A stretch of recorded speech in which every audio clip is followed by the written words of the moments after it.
চলো আজকে আমি আরেকটা রেসিপি নিয়ে তোমাদের কাছে হাজির হলাম। Welcome back to my channel Mamran lifestyle. কেমন আছো তোমরা? আশা করছি তোমরা খুব ভালো আছো, আমিও খুব খুব খুব ভালো চলে এসেছি আরও একটা নতুন ভিডিও নিয়ে তোমাদের সাথে। তো আজ আমি বানাতে চলে এসেছি হচ্ছে কাশ্মীরি।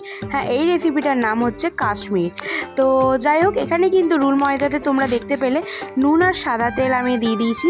এরপরে ডোটা যেমন আমরা লুচি পরোটার জন্য বানাই ঠিক সেইভাবেই কিন্তু ডোটা মাখিয়ে রাখবে। তোমরা 2 থেকে 3 ঘন্টা রেস্টে রাখলে এটা কিন্তু বেটার হবে।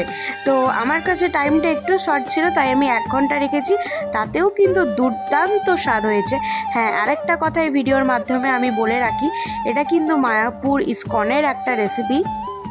এটা নাকি শুনেছি ওখানের ফেমাস একটা রান্না, কিন্তু কেউ এই রেসিপির নাম জানে না, কেউ বুঝতে পারে না যে এই রেসিপিটা কী। তো যাই হোক, ফাইনালি আমি এই রেসিপি নিয়ে কিন্তু আমার চ্যানেলে হাজির হয়ে গেলাম।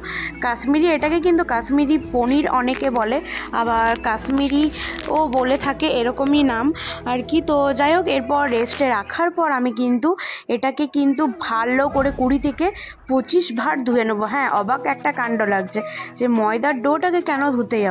হ্যাঁ, ধুয়ে নেওয়ার পর কিন্তু এখানে টেক্সচারটা ঠিক এরকম আসবে, ঠিক পনিরের মতন।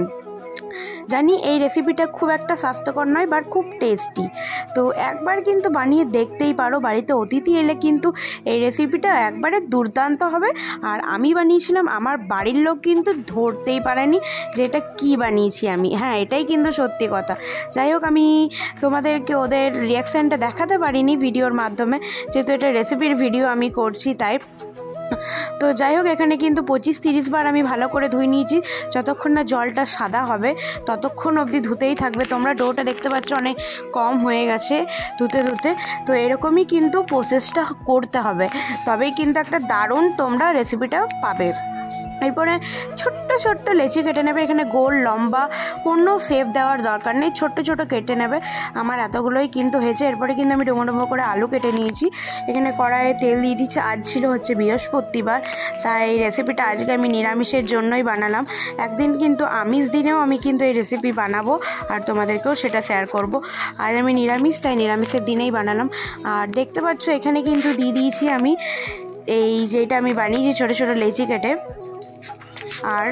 আর এই টেস্টটার সম্বন্ধে আমি বলে দিই, এই টেস্টটা কিন্তু খেতে হবে হচ্ছে মাছের তেলের মতন, নয়তো যেই খাসির চর্বিগুলো হয় ওরকম। তো কেউ বুঝতে কিন্তু পারবে না যে এটা কি তুমি সার্ভ করেছো অতিথির সামনে বা তোমার বাড়ির লোকের সামনে। তো আমার বরের রিয়াকশানটা আমি তুলতে পারিনি, বাট ও তো ধরতেই পারেনি, পুরো চেটে পুটে খেয়েছে। তো ও বলছে কি মাছের তেল, তো আজ তো বৃহস্পতিবার, মাছের তেল তো হবে না, তো কনফিউশন ছিল। এরপরে দেখতে পাচ্ছ আমি কিন্তু সুন্দর করে ভেজে নিয়েছি। তো ভাজার পর কিন্তু দারুণ হয়েছে খেতে। আর আমার শাশুড়ি মা, মানে মাও খুব নাম করছে এই রান্নাটা, বলছে এটা কি বানিয়েছিস, পনির, বেশ পনিরের মতন লাগছে খেতে, মানে দুর্দান্ত স্বাদের। কিন্তু কেউ ধরতে পারবে না যে এটা রোল ময়দা দিয়ে তৈরি। কিন্তু একবার কিন্তু কেউ বাড়িতে হলেও বানিও আর আমাকে কমেন্ট করে জানিও যে কেমন হয়েছে। যাই হোক, বকবক তো বাদ দিলাম। এরপর চলো রান্নাতে আসি। সুন্দর করে আমি ওখানে ভেজে নিয়েছি, হালকা ফ্রাই করতে হয়তো 5 মিনিটের মধ্যে সমস্ত কিছু ভাজা হয়ে যাবে। এরপরে কিন্তু তেলে আমি ডুমো ডুমো করে আলু দিয়ে দিয়েছি, আর আদা আর লঙ্কা পেস্ট দিয়েছিলাম, জিরে গুঁড়ো, ধনে গুঁড়ো, কাশ্মীরি লঙ্কার গুঁড়ো আর একটু গরম মশলা দিয়েছিলাম। বাস, আর কিচ্ছু মশলা আমি এটাতে দিইনি, বিশ্বাস করো। আর নুন আর হলুদ এইটুকুই দিয়ে আমি এই রেসিপিটা তৈরি করেছি। বাস, ভালো করে যখন ফুটে উঠেছে তখন আমি কিন্তু এগুলো দিয়ে দিয়েছি, আর ভালো করে ফুটুক। আর হ্যাঁ, মেন হচ্ছে আমি টমেটোটা দিয়েছিলাম, এটা বলতে ভুলে গেছি। একটু ঢাকা দিয়ে নেবে, তোমরা দেখবে দারুণ টেক্সচারটা হয়েছে, দেখতে পুরো চিলি চিকেনের মতন লাগছে। যাই হোক, খেতেও কিন্তু দুর্দান্ত ছিল। নিরামিষ দিনে এই রেসিপিটা অপূর্ব লাগবে। বাস, আর কিছুই না, তোমরা একটু ধনেপাতা দিতে পারো, আমার কাছে ছিল, বাট আমি ধনেপাতাটা দিতে ভুলে গেছি, আমার বর মনে করিয়েছিল লাস্টে, বাট দিতে ভুলে গেছি যখন, আর দিইনি আমি।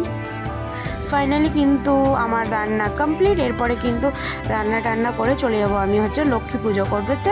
তো এসে কিন্তু ভাতে আমি ট্রাই করব এটা খেতে। তো দুর্দান্ত হয়েছিল, অপূর্ব হয়েছিল। আমি কিন্তু আবার বানাবো। চলো, আজকের ভিডিওটা এই পর্যন্ত।